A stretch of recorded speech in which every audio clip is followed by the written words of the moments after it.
নমস্কাৰ এই মুহূৰ্তত আহি পৰিছে ৰাতিপুৱাৰ কেইবাটাও গুৰুত্বপূৰ্ণ খবৰ। আজি 24 জুলাই অসমৰ লগতে ভাৰতৰ বিভিন্ন প্ৰান্তৰ পৰা ৰাতিপুৱাৰ কেইবাটাও খবৰ আহি পৰিছে। এই মুহূৰ্তত জনাই আছো এটা গুৰুত্বপূৰ্ণ খবৰ। অখিল গগৈয়ে সদনৰ পৰা নিলম্বন হোৱাৰ পাছতেই ক্ষোভ উজাৰিছে। সদনৰ পৰা নিলম্বিত হৈ ক্ষোভ উজাৰিছে বিধায়ক অখিল গগৈয়ে। অখিল গগৈয়ে কৈছে, মোৰে একো কাম নকৰা হৈছে, কিন্তু মানুহৰ জীৱনৰ সকলো সম্পত্তি শেষ খতম। বানপানীৰ পিছত ৰাইজৰ অৱস্থা বেয়া হৈ যাব। সদনৰ পৰা নিলম্বন হৈ ক্ষোভ উজাৰিছে বিধায়ক অখিল গগৈয়ে। পৰৱৰ্তী খবৰটো হৈছে, কাইলৈ দিল্লী কঁপাব লাখ লাখ মুছলমানে। ভাৰতৰ মুছলমান দুৰ্বল নহয় বুলি চৰকাৰক দিব সকিয়নি। এটা গুৰুত্বপূৰ্ণ খবৰ, এই মুহূৰ্তৰ ডাঙৰ খবৰ। কাইলৈ আকৌ কঁপি উঠিব দিল্লী। 24 জুলাইত ভাৰতৰ মুছলমানৰ শক্তি দেখিব বিশ্বই। জুমাৰ নামাজ আদায় কৰিয়েই একত্ৰিত হ'ব লাখ লাখ মুছলমান। দেশৰ মুছলমানে আৰু সহ্য নকৰে হাৰাশাস্তি, অত্যাচাৰ। দিল্লীত একত্ৰিত হ'ব দেশৰ সকলো শক্তিশালী মুছলমান নেতা আৰু ধৰ্মগুৰু। সকলো মুছলমান সংগঠনৰ নেতা একত্ৰিত হ'ব দিল্লীত, আৰু একত্ৰিত হ'ব সকলো ধৰ্মগুৰু, উলেমা, মৌলবীসকল। ভৱিষ্যতে মুছলমানৰ ওপৰত অত্যাচাৰ হ'বলৈ নিদিয়াৰ হুংকাৰ। মছজিদ মাদ্ৰাছা চলা বুলডোজাৰ একশ্যনৰ বিৰুদ্ধে হ'ব সিদ্ধান্ত। এটা ডাঙৰ খবৰ এই মুহূৰ্তত জনাইছো। বৈঠকত বহিব সকলো মুছলমান সংগঠনৰ নেতা, ধৰ্মগুৰু। মুছলমানৰ হাৰাশাস্তি নকৰিবলৈ চৰকাৰলৈ প্ৰেৰণ কৰা হ'ব বিশেষ দাবী। আন এটা খবৰ হৈছে, আজি দেশজুৰি প্ৰতিবাদ ঘোষণা CJPৰ। ধৰ্মেন্দ্ৰ প্ৰধানে পদত্যাগ নকৰালৈকে আমি ক্ষান্ত নাথাকো, CJPৰ মন্তব্য। সমগ্ৰ দেশতে শান্তিপূৰ্ণ বিক্ষোভ প্ৰদৰ্শন কৰিবলৈ ৰাইজক আহ্বান জনাইছে CJPয়ে। আন এটা খবৰ হৈছে, যোৰাবাটত ভয়াৱহ বান পৰিস্থিতি। এইবাৰ নেৰানেপেৰা বৰষুণৰ ফলতে যোৰাবাটৰ অৱস্থা অতিকৈ ভয়ংকৰ। স্তব্ধ হৈ পৰিছে উজনি নামনিৰ যাতায়াত। ডাঙৰ খবৰ, নেৰানেপেৰা বৰষুণৰ মাজতে স্তব্ধ হৈ পৰিছে উজনি নামনিৰ সংযোগ। যোৰাবাটৰ ৰাজপথত এককালতকৈও অধিক পানী পৰিলক্ষিত হৈছে। কালি নিশাৰ ভাগৰ খবৰ এয়া, কিয়নো কালি নিশাৰ ভাগত এক ভয়ংকৰ পৰিস্থিতি। কৃত্ৰিম বানত সম্পূৰ্ণ ডুব গৈছে ৰাষ্ট্ৰীয় ঘাইপথ। কৃত্ৰিম বানত যোৰাবাটত আবদ্ধ হৈ পৰিছে শ শ বাহন। সম্পূৰ্ণৰূপত স্তব্ধ হৈ পৰিছে উজনি নামনিৰ যাতায়াত ব্যৱস্থা। বিগ ব্ৰেকিং ডাঙৰ খবৰ, নেৰানেপেৰা বৰষুণৰ মাজতেই স্তব্ধ হৈ পৰিছে উজনি নামনিৰ সংযোগ। আন এটা খবৰ হৈছে, বদৰুদ্দিন আজমলে দেখুৱাইছে মহানুভৱতা, কিন্তু বানত বিধ্বস্ত উজনিৰ নামঘৰ নিৰ্মাণৰ বাবে 25 লাখৰ আৰ্থিক সাহায্য দিয়া হৈছে। এই মুহূৰ্তত এটা বিগ ব্ৰেকিং নিউজ, ডাঙৰ খবৰ। উজনিৰ বানাক্ৰান্ত ৰাইজৰ বাবে ত্ৰাণকৰ্তা হৈ পৰিছে বদৰুদ্দিন আজমল। বানত ক্ষতিগ্ৰস্ত নামঘৰ নিৰ্মাণৰ বাবে আৰ্থিক সাহায্যৰ ঘোষণা বদৰুদ্দিন আজমলৰ। এটা গুৰুত্বপূৰ্ণ খবৰ, 25 লাখ টকাৰ সাহায্যৰ ঘোষণা কৰা হৈছে। শিৱসাগৰ, চৰাইদেউ, যোৰহাটত ক্ষতিগ্ৰস্ত নামঘৰ নিৰ্মাণ কৰিব বদৰুদ্দিন আজমলে। নামঘৰ পৰিচালনা সমিতিক বিশেষ নম্বৰ যোগাযোগৰ আহ্বান জনোৱা হৈছে, নম্বৰ দিয়া হৈছে, আৰু বৰ্তমানলৈ চৰকাৰে নকৰা কাম কৰি দেখুৱাইছে বদৰুদ্দিন আজমলে। সম্প্ৰীতিৰ নিদৰ্শন দেখুৱাই উজনিৰ খিলঞ্জীয়া ৰাইজলৈ সঁহাৰি বদৰুদ্দিন আজমলৰ। উজনিৰ বানাক্ৰান্ত ৰাইজৰ বাবে ত্ৰাণকৰ্তা হৈ পৰিছে এতিয়া আজমল। আন এটা খবৰ হৈছে, CJPক সমৰ্থন কৰাৰ বাবেই অসমত 10 জনক আটক কৰা হৈছে। বিগ ব্ৰেকিং, কক্ৰোচ জনতা পাৰ্টি চমুকৈ CJPক সমৰ্থন কৰাৰ বাবেই অসমত এতিয়ালৈকে 10 জনক আটক কৰা হৈছে। নগাঁৱৰ পৰা 7 জন, লখিমপুৰৰ পৰা 3 জনক আটক কৰিছে আৰক্ষীয়ে। প্ৰতিবাদস্থলীৰ পৰাই নগাঁৱত আৰক্ষীয়ে আটক কৰিছে 7 জনক।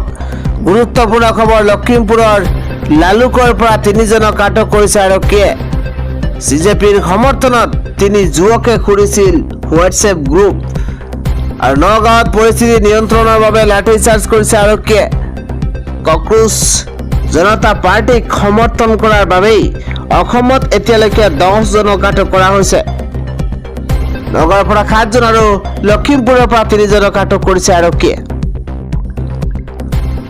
পৰৱৰ্তী খবৰটো হৈছে নগাঁৱত 163 ধাৰা জাৰি কৰা হৈছে।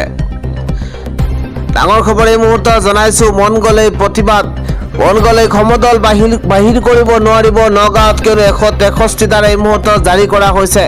দল বান্ধি ৰাজহুৱা স্থানত একগোট হ'ব নোৱাৰিব। গুৰুত্বপূৰ্ণ খবৰ, অস্ত্ৰ লৈ ৰাজপথত ঘূৰি ফুৰিব নোৱাৰিব, কিয়নো 163 ধাৰা নগাঁৱত জাৰি কৰা হৈছে।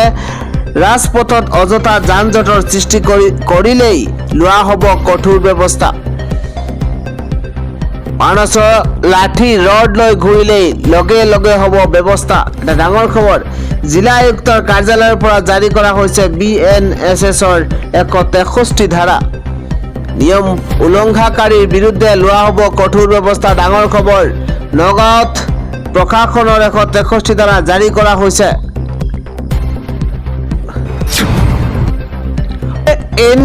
NEPQয়ে খুলি দিছে দয়াং জলবিদ্যুৎ প্ৰকল্পৰ 2খনকৈ ৰেডিয়েল গেট। সাৱধান হওক, সতৰ্ক হওক, অসমত আকৌ হ'ব জলপ্ৰলয়। খুলি দিছে দয়াং জলবিদ্যুৎ প্ৰকল্পৰ 2খনকৈ ৰেডিয়েল গেট। খুলি দিছে দয়াং জলবিদ্যুৎ প্ৰকল্পৰ 2খনকৈ ৰেডিয়েল গেট। এই মুহূৰ্তত এটা বিগ নিউজ। NEPQয়ে 3খনকৈ গেট খুলি দিয়াৰ লগে লগে আতংকিত জনতা। এটা ডাঙৰ খবৰ এই মুহূৰ্তত জনাইছো। দয়াং ধনশিৰি নদীৰ নামনি কাষৰীয়া অঞ্চল জলমগ্ন হোৱাৰ আশংকা প্ৰকাশ কৰা হৈছে। নৈপৰীয়া ৰাজ্যক সতৰ্ক হৈ থকাৰ বাবে আহ্বান জনাইছে। গোলাঘাটৰ নামনিত ভয়ংকৰ বানৰ আশংকা প্ৰকাশ কৰা হৈছে। অসমত আকৌ হ'ব জলপ্ৰলয়। আন এটা খবৰ হৈছে, শেষ হৈ যাব নেকি ইৰাণ? B1, B2 আৰু B-52 বোম আৰু বিমানেৰে আক্ৰমণ আমেৰিকাৰ। এটা আন্তঃৰাষ্ট্ৰীয় খবৰ এই মুহূৰ্তত জনাইছো। ইৰাণৰ বিৰুদ্ধে ভয়ংকৰ আক্ৰমণ আমেৰিকাৰ। ইৰাণৰ বিৰুদ্ধে ভয়ংকৰ আক্ৰমণ কৰিছে আমেৰিকা। এই মুহূৰ্তৰ ডাঙৰ খবৰ, B1, B2 আৰু B-52 বোম আৰু বিমানেৰে ভয়ংকৰভাৱে আক্ৰমণ আমেৰিকাৰ। ইৰাণৰ এয়াৰ ডিফেন্স চিষ্টেম ধ্বংস কৰি পেলালে আমেৰিকাই। ডাঙৰ খবৰ এই মুহূৰ্তত জনাইছো। আমেৰিকাৰ আক্ৰমণত কঁপিছে ইৰাণ। ইৰাণৰ পাৰমাণৱিক ঘাটি, মিছাইল ঘাটি আৰু তৈল ক্ষেত্ৰত আমেৰিকাৰ আক্ৰমণ। ইৰাণৰ যুদ্ধত অন্যতম শক্তিশালী বোমা আৰু বিমান ব্যৱহাৰ আমেৰিকাৰ। ইৰাণৰ সামৰিক ঘাটিটো ভয়ংকৰভাৱে আক্ৰমণ কৰিছে আমেৰিকাই। আমেৰিকাৰ আক্ৰমণত দুৰ্বল হৈ পৰিছে ইৰাণৰ সামৰিক ঘাটি। আমেৰিকাৰ আগত ফেইল ইৰাণৰ S-300 আৰু S-400 এয়াৰ ডিফেন্স চিষ্টেম। আমেৰিকাৰ সন্মুখত ফেইল হৈছে SEJJIL-2 মিছাইল। ইয়াৰ মাজতেই ৰাষ্ট্ৰপতি ডনাল্ড ট্ৰাম্পৰ পুনৰ হুংকাৰ। হৰমুজ জলদ্বীপৰ পৰা আঁতৰত থাকক ইৰাণ। হৰমুজত জাহাজৰ ওপৰত আক্ৰমণ কৰিলেই ভয়ংকৰ হ'ব আক্ৰমণ। ইৰাণে যি অস্ত্ৰই ব্যৱহাৰ নকৰক কিয় প্ৰত্যাক্ৰমণ কৰিব আমেৰিকাই। জাহাজৰ ওপৰত মিছাইল, ৰকেট, ড্ৰোনেৰে আক্ৰমণ কৰি আছে ইৰাণক। জাহাজৰ ওপৰত মিছাইল, ৰকেট, ড্ৰোনেৰে আক্ৰমণ কৰিছে। ইৰাণৰ বিৰুদ্ধে কঠোৰ আমেৰিকাৰ ৰাষ্ট্ৰপতি ডনাল্ড ট্ৰাম্প। ইৰাণৰ সকলো ধ্বংস কৰি শেষ কৰি পেলাওক। ইৰাণৰ বিৰুদ্ধে ভয়ংকৰভাৱে আক্ৰমণ আমেৰিকাৰ। পৰৱৰ্তী খবৰটো হৈছে, ছাত্ৰ ছাত্ৰীৰ ওচৰত ক্ষমা খোজক প্ৰধানমন্ত্ৰী নৰেন্দ্ৰ মোদীয়ে। ছাত্ৰ ছাত্ৰীৰ ওচৰত ক্ষমা খোজক প্ৰধানমন্ত্ৰী নৰেন্দ্ৰ মোদীয়ে। প্ৰধানমন্ত্ৰী নৰেন্দ্ৰ মোদীৰ বিৰুদ্ধে আক্ৰমণাত্মক ৰূপত আজি ৰাহুল গান্ধী। ছাত্ৰ ছাত্ৰীৰ ভৱিষ্যত ধ্বংস কৰি পেলাইছে মোদী চৰকাৰে, এই মন্তব্য কৰিছে ৰাহুল গান্ধীয়ে। যোৱা 10 বছৰত 152 বাৰ পৰীক্ষাৰ প্ৰশ্ন কাকত ফাদিল হৈছে, কিন্তু এবাৰো দুখীয়া শাস্তি নাপালে। ছাত্ৰ ছাত্ৰীৰ বছৰজোৰা কষ্ট ছেকেণ্ডত শেষ কৰি পেলায়। এতিয়াৰ শিক্ষা ব্যৱস্থা মানেই দুৰ্নীতি, এতিয়াৰ শিক্ষা ব্যৱস্থা মানেই ব্যয়বহুল। চিষ্টেম সলনি কৰিবই লাগিব। ছাত্ৰ ছাত্ৰীৰ সৈতে খেলা কৰিলে নহ'ব, ছাত্ৰ ছাত্ৰীয়ে ন্যায় পাবই লাগিব। প্ৰধানমন্ত্ৰী নৰেন্দ্ৰ মোদীক তিনিটাকৈ দাবী এইবাৰ ৰাহুল গান্ধীৰ। কেন্দ্ৰীয় শিক্ষামন্ত্ৰী ধৰ্মেন্দ্ৰ প্ৰধানে পদত্যাগ কৰক। ছাত্ৰ ছাত্ৰীক মাৰপিট কৰা আৰক্ষীৰ বিৰুদ্ধে ব্যৱস্থা লওক। ছাত্ৰ ছাত্ৰীৰ ওচৰত ক্ষমা খোজক নৰেন্দ্ৰ মোদীয়ে, এই আহ্বান জনাইছে এইবাৰ ৰাহুল গান্ধীয়ে। জনাইছো পৰৱৰ্তী খবৰ। এতিয়াৰে পৰা ফাষ্ট ট্ৰেক আদালতত হ'ব প্ৰশ্ন কাকত ফাদিলৰ শুনানি। এই ডাঙৰ ঘোষণা কৰিছে প্ৰধানমন্ত্ৰী নৰেন্দ্ৰ মোদীয়ে। এটা গুৰুত্বপূৰ্ণ খবৰ দিনটোৰ বাবে, কিয়নো নিটৰ পৰীক্ষাৰ প্ৰশ্ন কাকত ফাদিলৰ ঘটনাক লৈ ডাঙৰ ঘোষণা কৰিছে প্ৰধানমন্ত্ৰী নৰেন্দ্ৰ মোদীয়ে। ফাষ্ট ট্ৰেক আদালতত হ'ব প্ৰশ্ন কাকত ফাদিলৰ গোচৰৰ শুনানি। প্ৰশ্ন কাকত ফাদিলৰ সৈতে জড়িত দোষীয়ে পাব কঠোৰ শাস্তি। শীঘ্ৰেই গঠন কৰা হ'ব ফাষ্ট ট্ৰেক আদালত। যুৱ প্ৰজন্মৰ ভৱিষ্যতৰ সৈতে কাকো খেলিবলৈ দিয়া নহ'ব। এটা গুৰুত্বপূৰ্ণ খবৰ। যুৱ প্ৰজন্মৰ কল্যাণ আৰু ভৱিষ্যতৰ ক্ষেত্ৰত সৰ্বোচ্চ অগ্ৰাধিকাৰ দিব চৰকাৰে। প্ৰশ্ন কাকত ফাদিলৰ সৈতে জড়িত দোষীয়ে কোনো কাৰণতেই ৰেহাই নাপাব। ছাত্ৰ ছাত্ৰীৰ স্বাৰ্থত চৰকাৰে কঠোৰ ব্যৱস্থা গ্ৰহণ কৰিব। ছাত্ৰ ছাত্ৰীৰ স্বাৰ্থত চৰকাৰে কঠোৰ ব্যৱস্থা গ্ৰহণ কৰিব। দোষীক যিমান পাৰে সিমান সোনকালে শাস্তি দিয়া হ'ব। প্ৰশ্ন কাকত ফাদিল হ'লেই ফাষ্ট ট্ৰেক আদালতত বিচাৰ হ'ব। এই মন্তব্য কৰিছে সামাজিক মাধ্যমত বিশেষ পোষ্ট কৰি এইদৰে আহ্বান জনাইছে প্ৰধানমন্ত্ৰী নৰেন্দ্ৰ মোদীয়ে। আন এটা খবৰ হৈছে শান্তি আৰু অহিংসাই আমাৰ মূল শক্তি। মোদী চৰকাৰলৈ এই বিশেষ বাৰ্তা কক্ৰোচ জনতা পাৰ্টীৰ। ডাঙৰ পলিটিকেল খবৰ এই মুহূৰ্তত জনাইছো, কিয়নো শান্তি আৰু অহিংসাই আমাৰ মূল শক্তি বুলি কোৱা হৈছে। মোদী চৰকাৰলৈ এইদৰে বিশেষ বাৰ্তা দিছে কক্ৰোচ জনতা পাৰ্টীয়ে। ধৰ্মেন্দ্ৰ প্ৰধানে পদত্যাগ নকৰালৈকে আমি প্ৰতিবাদ কৰি যাম। প্ৰতিবাদ বন্ধ নহয়, আমাৰ প্ৰতিবাদ হ'ব শান্তি আৰু অহিংসাৰ। বিজেপিৰ জালত কোনেও ভৰি নিদিব। বহু ষড়যন্ত্ৰ কৰিব কিন্তু বিচলিত নহ'ব। বিজেপিৰ উচটনিত কোনেও ভুল নাযাব। প্ৰতিবাদ মষিমূৰ কৰিবলৈ ষড়যন্ত্ৰ কৰিছে বিজেপিয়ে গুণ্ডা বাহিনী পঠিয়াই আক্ৰমণো কৰিব, কিন্তু কোনো প্ৰতিবাদকাৰী উত্তেজিত নহ'ব। শান্তি আৰু অহিংসাই আটাইতকৈ ডাঙৰ শক্তি। শান্তি আৰু অহিংসাই হৈছে আটাইতকৈ ডাঙৰ শক্তি, দৰে বিজেপিৰ তৰফৰ পৰা কোৱা হৈছে। আন এটা খবৰ, প্ৰলয়নকাৰী বানত মৃত্যু হোৱা লোকৰ সংখ্যা 41 গৰাকীলৈ বৃদ্ধি পাইছে। এই মুহূৰ্তত ৰাজ্যবাসীৰ কাৰণে এটা দুখবৰ, কিয়নো এফালে প্ৰলয়নকাৰী বান আৰু আনফালে মৃত্যুৰ কিৰিলি। প্ৰলয়নকাৰী বানত মৃত্যু হোৱা লোকৰ সংখ্যা 41 জনলৈ বৃদ্ধি পাইছে। শিশু মহিলাসহ 41 গৰাকীৰ মৃত্যু হৈছে। উজনিৰ অসমত বানৰ বিভীষিকা। বানে চলাইছে তাণ্ডৱ, এক ভয়ংকৰ ৰূপ। প্ৰতিদিনেই মৃতদেহ উদ্ধাৰ কৰা হৈছে। বৃদ্ধি পাইছে সন্ধানহীন লোকৰ সংখ্যা। এটা বিগ নিউজ এই মুহূৰ্তত জনাইছো, এই পৰ্যন্ত 100 জনতকৈ অধিক লোক সন্ধানহীন। বানৰ কবলত 11খনকৈ জিলা। বানত ক্ষতিগ্ৰস্ত প্ৰায় 6,40,129 গৰাকী লোক। শিৱসাগৰ জিলাত 3,92,195 জন লোক বানত ক্ষতিগ্ৰস্ত হৈছে। তথ্যবোৰ জনাইছো, চৰাইদেউ জিলাত 1,10,755 জন ক্ষতিগ্ৰস্ত হৈছে। চৰাইদেউত সৰ্বাধিক, যোৰহাটত 97,610 গৰাকী, গোলাঘাটত 25,591 জন ক্ষতিগ্ৰস্ত হৈছে। ইফালে ডিব্ৰুগড় জিলাত 13,390 জন। বুধবাৰে বানত 4টা শিশুসহ 10 গৰাকীৰ মৃত্যু হৈছে। ভাৰতীয় বায়ু সেনাৰ হেলিকপ্টাৰেৰে খাদ্য সামগ্ৰী, বিশুদ্ধ খোৱা পানীৰ যোগান ধৰা হৈছে।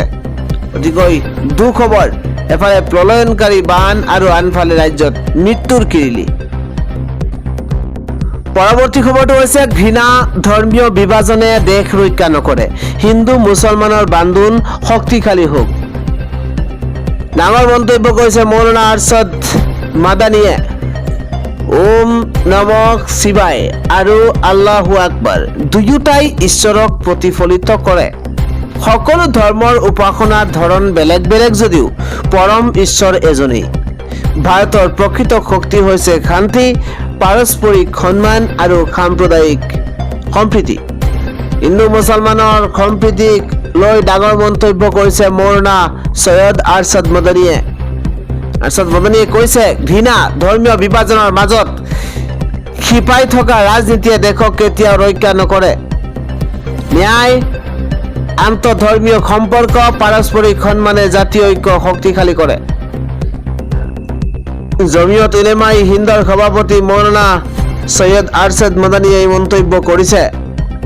লক্ষ্ণৌত আয়োজিত হিন্দু মুছলমান ঐক্য অধিৱেশনত ডাঙৰ মন্তব্য কৰিছে আৰছাদ মাদানীয়ে।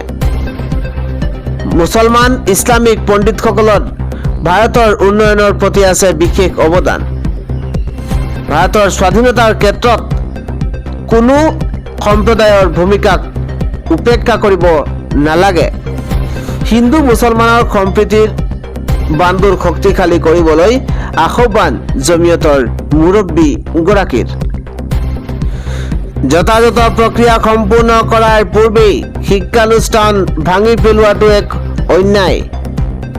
ৰামপুৰৰ মহম্মদ আলী জৌহৰ বিশ্ববিদ্যালয়ৰ ভঙাৰ প্ৰস্তাৱকো তীব্ৰ সমালোচনা আৰছাদ মাদানীৰ, যাৰ ফলত হাজাৰ হাজাৰ ছাত্ৰ ছাত্ৰীৰ ওপৰত পৰিব গুৰুতৰ প্ৰভাৱ। বিভাজনকাৰী ৰাজনীতিক হৈছে সামাজিক আস্থা আৰু জাতীয় ঐক্যৰ প্ৰতি ভাবুকি। জ্ঞানবাপী মছজিদৰ সমস্যা সন্দৰ্ভত তেওঁ স্থায়ী সমাধানৰ বাবে আহ্বান জনাইছে। এই বিষয়ত উচ্চতম ন্যায়ালয়ৰ চূড়ান্ত ৰায়দান গ্ৰহণ কৰিবলৈও আহ্বান জনায়।